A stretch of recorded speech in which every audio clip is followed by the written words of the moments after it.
الصلاة والسلام على نبيه المرسلين أما بعد فقد قال الله تعالى في كلامه المجيد أعوذ بالله من الشيطان الرجيم يعلم خائنة الأعين وما تخفي الصدور قال النبي صلى الله عليه وسلم فزين العين النظر وزين اللسان المنطق رواه البخاري وقال تعالى مخبرا وآمرا إن الله وملائكته يصلون على النبي يا أيها الذين آمنوا صلوا عليه وسلموا تسليما اللهم صل على محمد وعلى آل محمد كما صليت على إبراهيم وعلى آل إبراهيم إنك حميد مجيد اللهم بارك على محمد وعلى آل محمد كما باركت على إبراهيم وعلى آل إبراهيم إنك حميد مجيد মালিক তুমি জান্নাতে তোমার কাছে আমার একটি ঘর বানিয়ে দিও একটি ঘর বানিয়ে দিও সে বিভীষিকাময় মহাদিনে তোমার প্রতিবেশী করে নিও মালিক তুমি জান্নাতে তোমার কাছে আমার একটি ঘর বানিয়ে দিও একটি ঘর বানিয়ে দিও যেদিন কেহ আসবে না কারো কোনো কাজে যেদিন পাপী পাপের ভয়ে মরবে না যে ফুল সিরাত পার হতে গিয়ে পিছলে যাবে কত পথিক আবার কেহ পুণ্য নিয়ে পার হয়ে যাবে ঠিক ঠিক সে মহাদিনে মহাক্ষণে সে মহাদিনে মহাক্ষণে পার করে তুমি দিও মালিক তুমি জান্নাতে তোমার কাছে আমায় একটি ঘর বানিয়ে দিও একটি ঘর বানিয়ে দিও মরহুম মাওলানা আবুল হাশেম খান এর স্মৃতি স্মরণে হামিদ মাস্টার বাড়ি জামে মসজিদ উপরকানিয়া মাদ্রাসার উদ্যোগে আয়োজিত 20তম তাফসিরুল কোরআন মাহফিল। আজকের এই মাহফিলের সম্মানিত মুহতারাম সভাপতি আমার সম্মানিত উস্তাদ হযরত মাওলানা আক্তার হোসেন সাহেব, সাবেক সিনিয়র শিক্ষক, বারৈহাটি আঙ্গারি হুরমতুল্লাহ ফাজিল মাদ্রাসা। আজকের এই মহতি জলসার সম্মানিত প্রধান বক্তা, প্রধান মুফাসসির হাফেজ মাওলানা মুফতি কাফায়াতুল্লাহ সাহেব। এছাড়াও আলোচনা পেশ করবেন হেলালুদ্দিন বেলালী ভাই, হযরত মাওলানা নোমান বাদশাহ ও হযরত মাওলানা কারি সফিউল্লাহ যারা আলোচনা পেশ করবেন, সকলের আলোচনাগুলো শুনে ওখান থেকে আমলযোগ্য যা কিছু হয় ওগুলো আমল করার মতো তৌফিক আল্লাহ তাআলা আমাদেরকে দান করুক। আমরা সকলেই পড়ছি আল্লাহুম্মা আমিন। আলোচনার শুরুতে আল্লাহ রাব্বুল আলামিনের আলিশান দরগায় শুকরগুজার হচ্ছি যে মহান মনিব আমাদেরকে আজকের এই মজলিসে সামিয়ানার নিচে বসার মতো তৌফিক দান করেছেন, এই জন্য পড়ছি আলহামদুলিল্লাহ। সালাতু সালাম পেশ করছি মানবতার মুক্তির দূত প্রিয় নবী মুহাম্মদুর রাসূলুল্লাহ সাল্লাল্লাহু আলাইহি ওয়াসাল্লামের প্রতি। মুহতারাম হাজিরিন, আপনারা যারা এখনো বাহিরে ঘোরাফেরা করছেন তাদেরকে বিনয়ের সাথে অনুরোধ করছি, দয়া করে আপনারা আমাদের এই সভা মঞ্চে, বিশেষ করে প্যান্ডেলের সামিয়ানার নিচে চলে আসুন। এর কারণ হলো, আপনারা যদি সামিয়ানার নিচে না আসেন তাহলে এই চমৎকার সাজানো গোছানো এই জান্নাতি বাগানটা একেবারে শূন্য মরুদ্যানের মতো, দুধু মরুভূমির মতো অবস্থান করবে। এই জন্য আপনাদেরকে অনুরোধ করছি, দয়া করে বাহিরে যারা এখনো ঘোরাফেরা করছেন তারা আমাদের এই সভামঞ্চে চলে আসুন। ইনশাআল্লাহ এখন থেকে ধারাবাহিকভাবে শেষ পর্যন্ত আলোচনা চলবে। আপনাদেরকে অনুরোধ করছি, এখনো আপনারা যারা বাহিরে আছেন তারা দয়া করে ভিতরে চলে আসুন। মোহতারাম হাজিরিন, আমি আপনাদের সম্মুখে পবিত্র কোরআনুল কারীমের 40 নম্বর সূরা আল মুমিনুন এর 19 নম্বর আয়াত তিলাওয়াত করেছি এবং সহিহ আল বুখারীতে আল্লাহর রাসূল সাল্লাল্লাহু আলাইহি ওয়াসাল্লাম এর অগণিত অসংখ্য হাদিস সমূহের মধ্য থেকে একখানা হাদিস 6243 নম্বর হাদিসের মাঝখানের অংশ থেকে আপনাদের সামনে আমি শুনিয়েছি। এই দুটোকে কেন্দ্র করে একটা বিষয়কে সামনে নিয়ে অল্প কিছুক্ষণ কথা বলার চেষ্টা করব। ওয়ামা তাওফীকি ইল্লা বিল্লাহ। এজন্য আহ্বান করছি, অনুরোধ করছি, আপনারা যদি বাহির থেকে ভেতরে না ঢোকেন তাহলে একটা সুন্দর গোছালো সাজানো এবং ফলপ্রসূ আলোচনা আপনাদের সামনে উপস্থাপন করা আমার পক্ষে সম্ভব নয়। এর কারণ হলো, খালি মাঠে কখনো আপনার উপযোগী চমৎকার বক্তব্য কখনো উপস্থাপন করা যায় না। এজন্য অনুরোধ করছি, দয়া করে ভিতরে চলে আসুন।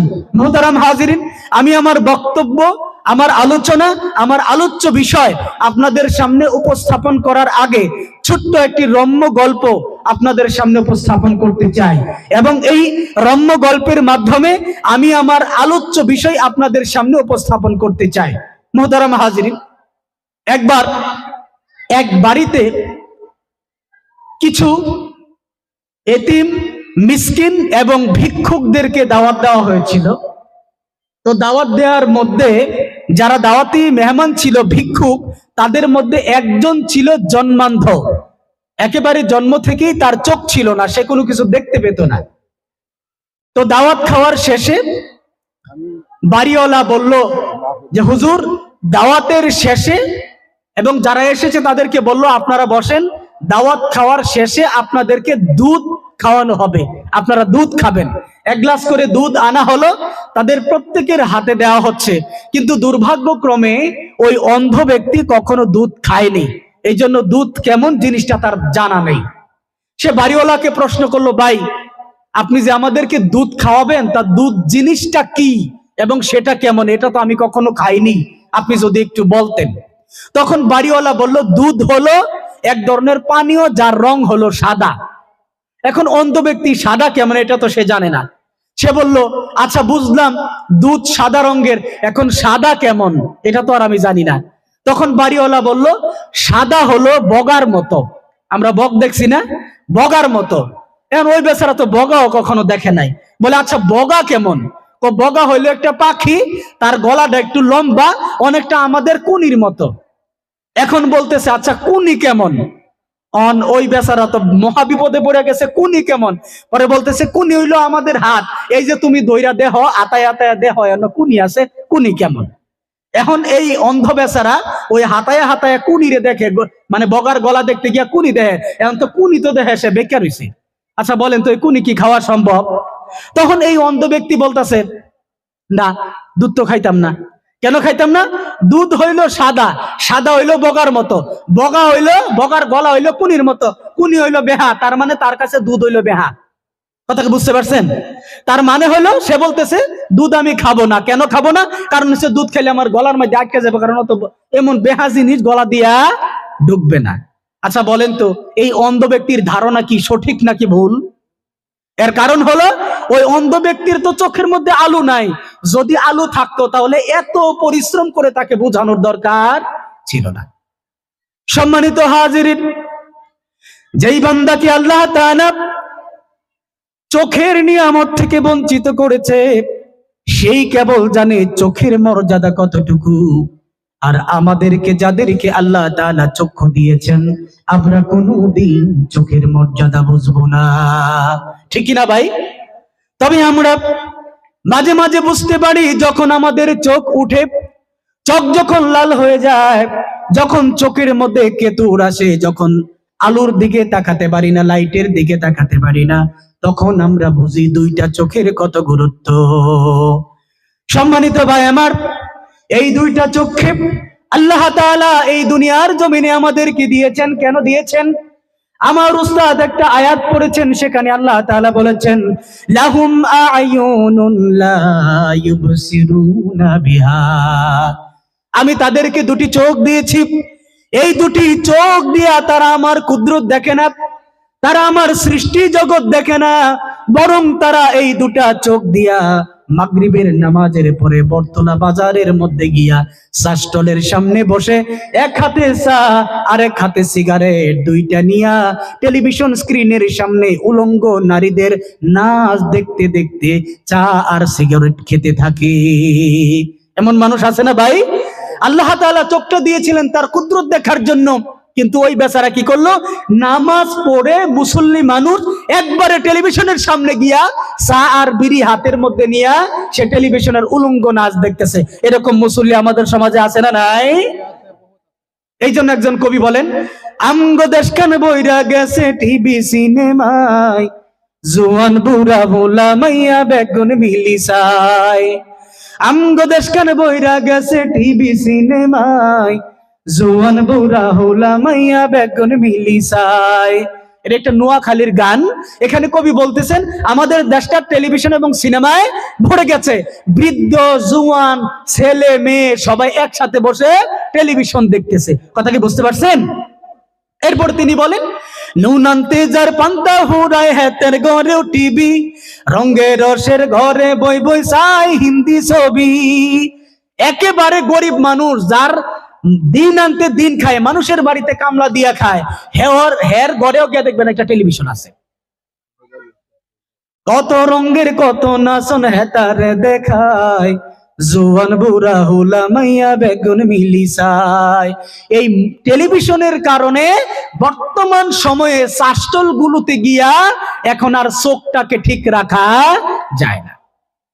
সম্মানিত ভাইয়েরা আমার, আমি আমার তেলাওয়াতকৃত আয়াতের মধ্যে 40 নম্বর সূরা আল মুমিনুনের 19 নম্বর আয়াতের মধ্যে বলেছি, আল্লাহ তাআলা বলেছেন, ইয়ালামু খাইনাতাল আ'য়ুনি ওয়া মা তুখফিস সুদূর। আল্লাহ তাআলা বলেন, ওগো বান্দা, তোমরা দৈনন্দিন জীবনে চলতে গিয়া ফিরতে গিয়া তোমার এই দুটি চোখ দ্বারা কি অশ্লীল দৃশ্য দেখো, কি নিষিদ্ধ জিনিস দেখো, আমি যা তোমাদেরকে দেখতে নিষেধ করেছি ওই সমস্ত জিনিস তোমরা দেখো। ওই জিনিসগুলো কি দেখো? চূড়া চাহনি দিয়া কি দেখো, এবং মোবাইলের মধ্যে গোপনে আড়ালে আবডালে ঘরের ভিতরে বৈশা বৈশা তোমরা কি দেখো, আমি আল্লাহ সেটা জানি। শুধুমাত্র এটা জানি এমনটা নয়, তোমাদের চক্ষু দিয়া অশ্লীল যে জিনিস তোমরা দেখো, উলঙ্গ বেহায়াপনা অশ্লীল সিনেমা নাটক তোমরা যা দেখো, এই নাটকটা দেখার পরে তোমাদের হৃদয়ের ভেতরে, তোমাদের অন্তরের ভেতরে যেই পরিকল্পনা হয়, যেই আনন্দ পাও এবং তোমাদের মনের মধ্যে যেই মজা পাও, এই মজাটা পর্যন্ত আমি আল্লাহ জানি। আমার ভাইয়েরা, আপনি এই যে টেলিভিশন দেখতেছেন, উলঙ্গ নারীদের নাচ দেখতেছেন, রাস্তাঘাটে মেয়েদের দিকে ড্যাব ড্যাব করে তাকিয়ে রয়েছেন, মোবাইলের মধ্যে অশ্লীল সৃষ্টি অশ্লীল চিত্র, অশ্লীল দৃশ্য দেখতেছেন। এই ব্যাপারে আল্লাহ তাআলা পবিত্র কুরআনুল কারীমের সূরা বনী ইসরাঈলের 36 নম্বর আয়াতে বলেন, ইন্নাস সামআ ওয়াল বাসারা ওয়াল ফুআদা কুল্লু উলাইকা কানা আনহু মাসউলা। ও আমার বান্দারা, ইন্নাস সামআ, নিশ্চয়ই তোমাদের কান দিয়া যা শুনেছো, ওয়াল বাসারা, এবং তোমাদের চোখ, যেই চোখ দিয়া তোমরা দেখেছো, ওয়াল ফুআদা, এবং তোমাদের হৃদয় দিয়া যেটা দিয়ে উপলব্ধি করেছো, কুল্লু উলাইকা কানা আনহু মাসউলা, এই যে জিনিসগুলো তোমাদেরকে দিয়েছি, এটা দিয়া তোমরা কি কি দুনিয়ার জমিনে করেছো, কাল কিয়ামতের ময়দানে আমি আল্লাহ এক এক করে প্রত্যেকটা জিনিসের হিসাব আমার কাছে তোমাদেরকে দিতে হবে। সুতরাং এই চোখ দিয়ে আপনি কি দেখেছেন, কান দিয়ে আপনি কি শুনেছেন, এই অন্তর দিয়ে আপনি কি উপলব্ধি করেছেন, এই সকল বিষয়গুলো আল্লাহর কাছে আপনাদেরকে এক এক করে জবাব দিতে হবে। মোহতারাম হাজিরিন, আমি আমার আলোচনার একেবারে শেষের দিকে চলে এসেছি, আলোচনা দীর্ঘায়িত করব না। এরপরে আমার ভাই হাফেজ আরিফুল ইসলাম আপনাদের সামনে কিছু কথা বলবেন, এজন্য আমি আমার মূল পয়েন্টে চলে আসছি। সম্মানিত হাজিরিন, এমন একটা বিষয় নিয়ে আপনাদের সামনে আমি কথা বলবো, যেই বিষয়টার সাথে একেবারে 90 বছরের মুরব্বী থেকে শুরু করে একেবারে 6 বছরের ছোট্ট বাচ্চা এবং আমাদের মা বোন থেকে শুরু করে প্রত্যেকেই জড়িত আছে, আর সেটা হচ্ছে মোবাইলে অশ্লীল দৃশ্য দেখা অথবা টেলিভিশনের সাহায্যে অশ্লীল দৃশ্য দেখা। আমাকে বলেন তো, অশ্লীল দৃশ্য টেলিভিশন মোবাইলের মধ্যে দেখে নাই এমন কোন মানুষ আছে? থাকতে পারে, ইল্লা মাশাআল্লাহ, আল্লাহর বান্দা দুই একজন, হাজারে এক দুইজন আপনি পেতে পারেন, কিন্তু অধিকাংশ মানুষই এই মোবাইল এবং টেলিভিশনের মাধ্যমে অশ্লীল দৃশ্য দেখেছে। এরকম মানুষ আছে না ভাই? এখন আমরা জানবো এই যে অশ্লীল দৃশ্য, খারাপ জিনিস, খারাপ সিনেমা, বেপর্দা নারী, যা দেখা ইসলাম জায়েজ করে নাই, ওই সমস্ত জিনিস দেখলে আমাদের কি ক্ষতি হতে পারে, এটা সংক্ষেপে আপনাদের সামনে উপস্থাপন করব ইনশাআল্লাহ। আমরা যদি অশ্লীল দৃশ্য মোবাইলের মাধ্যমে, টেলিভিশনের মাধ্যমে দেখি, তাহলে আমাদের 6টা ক্ষতি হতে পারে। কয়টা ক্ষতি ভাই? কয়টা ক্ষতি? 6টি ক্ষতি। 1 নম্বরের ক্ষতি, যে বা যিনি চোখের জিনার সাথে সংশ্লিষ্ট থাকবেন, চোখের জিনা করবেন, অশ্লীল দৃশ্য দেখবেন, তার চেহারা থেকে নূর চলে যাবে। কি চলে যাবে? চেহারা থেকে নূর চলে যাবে। আপনি ফেস ওয়াশ, আপনি কসমেটিক, আপনি মুখের মধ্যে যত ধরনের স্নো পাউডার মাখেন না কেন, যে ব্যক্তির চেহারার মধ্যে নূর আছে, আপনি দেখবেন তার মধ্যে কসমেটিক্স ব্যবহার না করার পরেও তার চেহারার মধ্যে আলাদা একটা নূর চমক দেয়। এই নূরের চমকটা, আপনি যদি চোখের জিনার সাথে সংশ্লিষ্ট থাকেন, তাহলে আপনার চেহারার মধ্যে নূর থাকবে না। দুঃখজনক ব্যাপার হলেও সত্য, আমাদের আলেম উলামারা পর্যন্ত এই সমস্যার মধ্যে জড়িত আছে। টেলিভিশন আপনি দেখতেছেন, এমনকি আপনি ইউটিউবে একটা ওয়াজ দেখতেছেন, দেখবেন হঠাৎ করে একটা অ্যাডভার্টাইজ চলে আসছে আপনার সামনে, যেটা আপনি চান নাই। আপনি এই মুহূর্তে কথা বলতেছেন আপনার ছেলের সাথে বিদেশে, আপনার ভাইয়ের সাথে কোথাও, দেখবেন কলটা কাটটা দিলেই আপনার চোখের সামনে একটা অ্যাড চলে আসতেছে, যেখানে বেহায়াপনা, উলঙ্গ নারীদেরকে দেখানো হচ্ছে। আমি কি ভুল বললাম ভাই? আপনি অনিচ্ছা সত্ত্বেও কিছু অশ্লীল দৃশ্য আপনি দেখে ফেলতেছেন। এটার কারণে আমাদের কি ক্ষতি হবে, এই ক্ষতিগুলো আপনাদের সামনে উপস্থাপন করতেছি। 1 নাম্বার, এই অশ্লীল দৃশ্য, বেহায়া বেলাল্লাপনার নারীদের চেহারা যদি আপনি দেখেন, তাহলে আপনার চেহারার নূর চলে যাবে। 1 নাম্বার। 2 নাম্বার হচ্ছে, আপনার ইবাদতের মধ্যে মন বসবে না। 2 নম্বর কি? ইবাদতের মধ্যে মন বসবে না। আপনি নামাজের মধ্যে যাবেন, মসজিদের মধ্যে যাবেন, দেখবেন বারবার মনের মধ্যে একটা আনচান আনচান ভাব, কখন নামাজ শেষ হবে, কখন মসজিদ থেকে বেরিয়ে যাব। এর একমাত্র কারণ হচ্ছে আপনি নামাজের পরে গিয়ে টেলিভিশনের সামনে গিয়ে বসবেন। আমি কি বুঝাইতে পারতেছি ভাই? 3 নাম্বার হলো, কেউ যদি চোখের জিনার সাথে জড়িত থাকে, চোখের খেয়ানতের সাথে জড়িত থাকে, তাহলে তার রিজিকের পেরেশানি দূর হবে না। কি দূর হবে না? রিজিকের পেরেশানি দূর হবে না। তার মানে হচ্ছে, সে মাসে যত টাকাই ইনকাম করুক না কেন, মাস শেষে গিয়ে দেখবেন টানাহাটানি লেগে যায়। এমন অনেক পরিবার আছে যাদের ওই ঘরের যিনি পুরুষ তিনিও বড় চাকরি করেন, যিনি নারী তিনিও চাকরি করেন, দুজনের বেতন ধরেন 40,000 টাকা মাসে, কিন্তু মাস শেষে গিয়া দেখা যায় এইভাবে সেইভাবে খরচ করতে করতে তাদের আর হাতে কোনো কিছু থাকে না।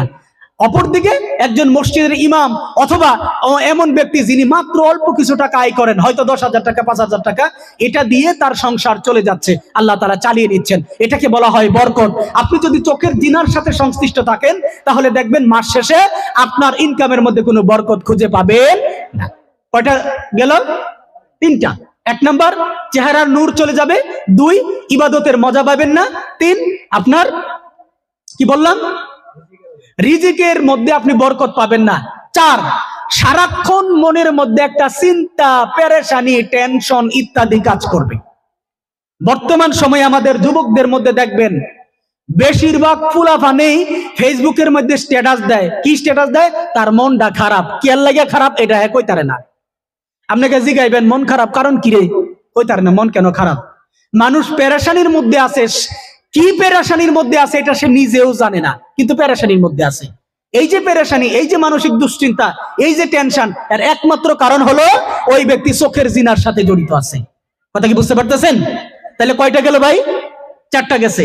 এবার 5 নাম্বার, বড় মারাত্মক। আপনি যদি চোখের জিনার সাথে জড়িত থাকেন, অশ্লীল দৃশ্য দেখেন, আল্লাহ যেটাকে হারাম করেছেন ওই জিনিস যদি দেখেন, তাহলে মরার সময় আপনি ঈমান নিয়ে মরতে পারবেন না। বলেন নাউজুবিল্লাহ। মুফতি কাজী ইব্রাহিম হাফিজাহুল্লাহ, একজন বাংলাদেশের স্বনামধন্য বক্তা, যিনি বর্তমানে বাংলাদেশে নাই, তিনি তার এক বয়ানে বলছিলেন, এক ব্যক্তি কাবা ঘরের গিলাফ ধরে এবং কাবা ঘর তাওয়াফ করে করে বারবার আল্লাহর কাছে দোয়া করতেছে, রব্বি আখরিজনি মিন হাদিহি দুনিয়া মুসলিমান, হে আল্লাহ তুমি আমাকে মুসলিম অবস্থায় দুনিয়া থেকে উঠাইয়া নাও। কি বলতেছে?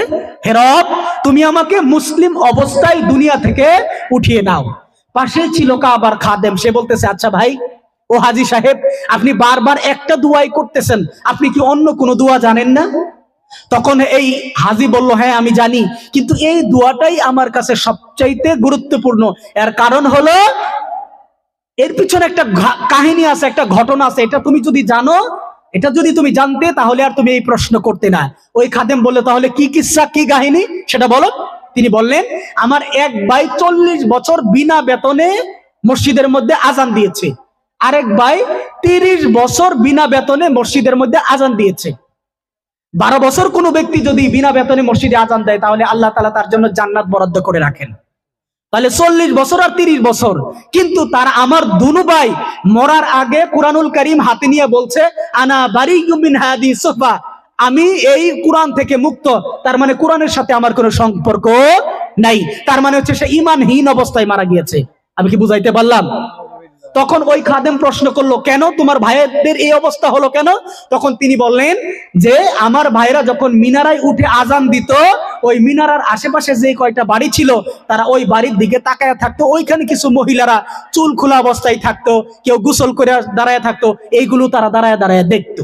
আমি কি বুঝাইতে পারলাম? এই যে চোখের জেনা, এই যে চোখের খেয়ানত, এই চোখের খেয়ানতের কারণে এই দুই ব্যক্তি 40 বছর 30 বছর আল্লাহর ঘরে বিনা বেতনে মুয়াজ্জিনি করেও ঈমান নিয়ে মরতে পারে না। তাহলে আমরা যারা নামাজও পড়তেছি, টেলিভিশনও দেখতেছি, আমাদের ঈমানটা নিয়ে মরতে পারবো, এর কোনো গ্যারান্টি আছে ভাই? কোনো গ্যারান্টি নাই। এবার আমি সর্বশেষ পয়েন্টে চলে আসছি। আমরা ইতিমধ্যে 5টা ক্ষতি পাইলাম। 1, চেহারার নূর চলে যাবে। 2, ইবাদতে মন বেরবে না। 3, রিজিকের পেরেশানি আসবে। 4, কি বলছিলাম যেন, হ্যাঁ, মানসিক টেনশন বা মানসিক পেরেশানি থাকবে। 5, ঈমানহীন অবস্থায় মৃত্যুবরণ হবে। 6 নাম্বার সর্বশেষ, আপনি যদি চোখের জিনার সাথে জড়িত থাকেন, আপনি যদি চোখের খেয়ানতের সাথে জড়িত থাকেন, তাহলে আপনার স্মৃতি শক্তি আস্তে আস্তে আস্তে আস্তে লুপ পেতে থাকবে। বর্তমান ছাত্র যারা আছে, তারা দেখবেন পড়া মোটেও মুখস্থ করতে পারে না, পড়ার মধ্যে তাদের একটুও মনোযোগ থাকে না। এর একমাত্র কারণ এদের চোখের জিনা। যেই জিনিসকে আল্লাহ তাআলা হারাম করেছেন ওইটার দিকে তারা সারাদিন তাকায় থাকে, যার ফলে জেহেনের মধ্যে, স্মৃতির মধ্যে, মস্তিষ্কের মধ্যে তার কোনো কিছুই আর আটকে না। এ ব্যাপারে ছোট্ট একটা কাহিনী বলে আমি আমার আলোচনা শেষ করছি। শাফিঈ মাযহাবের ইমাম শাফিঈ রাহিমাহুল্লাহ, উনার উস্তাদ ছিলেন ইমাম মালিক রাহমাতুল্লাহ আলাইহি। ইমাম শাফিঈ রাহমাতুল্লাহি আলাইহিকে আল্লাহ তাআলা এমন চমৎকার স্মৃতিশক্তি, এত মেধা শক্তি দিয়েছিলেন, তিনি যে কোনো জিনিস এভাবে দেখতেন, হুবহু সেটা মুখস্থ করতে পারতেন এবং সেটা পরবর্তীতে হুবহু শোনাতে পারতেন। একদিন তিনি তার উস্তাদ ইমাম মালিকের কাছে চিঠি লিখলো, উস্তাদ ইদানিং আমি লক্ষ্য করতেছি আমার স্মৃতিশক্তি কমে গেছে, দুর্বল হয়ে গেছে, আমি কোনো কিছু মনে রাখতে পারতেছি না। তখন ইমাম মালিক ফিরতি চিঠিতে বললেন, তুমি গোপন এবং প্রকাশ্য সকল ধরনের গুনাহ থেকে বেঁচে থাকো। তিনি আবার বলেন, উস্তাদ, এই কিছুদিন পর্যন্ত আমার যতটা মনে পড়ে কবিরা গুনাহ করেছি এরকম কোনো কাজ আমি এই পর্যন্ত করি নাই। সুবহানাল্লাহি বিহামদি। তারা কত বড় আল্লাহর বান্দা ছিলেন, তারা কবিরা গুনাহ করছেন কিনা তারা বলতে পারতেন। আর আমরা কবিরা গুনাহ প্রতিদিন 100 না করলে আমাদের ঘুমেই ধরে না, ঠিক না? এবার তার উস্তাদ আবার বললেন, না, তুমি মনে করে দেখো ইদানিং কিছুদিনের ভিতরে তুমি কোন কবিরা গুনাহ করছো কিনা ভালো করে খেয়াল করে দেখো। ইমাম শাফি রাহিমাহুল্লাহ তিনি অনেক চিন্তা ভাবনা করে দেখলেন, একটা ঘটনা তার মনে পড়েছে। সেটা কি? তিনি একদিন বাজার দিয়ে হেঁটে যাচ্ছেন, এমত অবস্থায় তিনি দেখতে পেলেন তার সামনে আপাত মস্তক বুরকা পরিহিত একজন মহিলা যাচ্ছে। হঠাৎ করে বাতাস আসার কারণে বাতাসে বেখেয়ালে ওই মহিলার এই বুরকাটা পায়ের গুড়ালির উপরে উঠে গেছিল। এটা ওই মহিলারও ইচ্ছাকৃত না, আর ইমাম শাফি এই গুড়ালিটা দেখে ফেলেছিলেন, এটা তার ইচ্ছাকৃত না। উনি বললেন, আমার জানা মতে আমি শুধু এটুকুই দেখেছিলাম, এর বেশি আর কিছু দেখি নাই। ইমাম মালিক রাহমাতুল্লাহি আলাইহি বলেন, এটাই হচ্ছে তোমার সমস্যা, তুমি এখান থেকে তওবা ইস্তেগফার করো, ইনশাআল্লাহ আল্লাহ তাআলা তোমার স্মৃতিশক্তি ফিরিয়ে দেবেন। মোহতারাম হাজিরিন, আমি আমার আলোচনা আর দীর্ঘায়িত করছি না। প্রিয় আরিফ ভাই আপনাদের সামনে কথা বলবেন। আমি আপনাদের সামনে এতক্ষণ পর্যন্ত সংক্ষিপ্ত আলোচনায় চোখের জিনা এবং তার ক্ষতিকর 6টি বিষয় নিয়ে কথা বলেছি। আল্লাহ তাআলা আমাদেরকে এই চোখের জিনা থেকে হেফাজত থাকার মতো হেফাজত করুন এবং চোখের জিনা থেকে আমাদের নিজেদেরকে বাঁচার মতো তৌফিক দান করুক। সকলে বলি আমিন। আখিরু দাওয়ানা আনিল হামদুলিল্লাহি রাব্বিল আলামিন। আসসালামু আলাইকুম ওয়া রাহমাতুল্লাহি ওয়া বারাকাতুহু।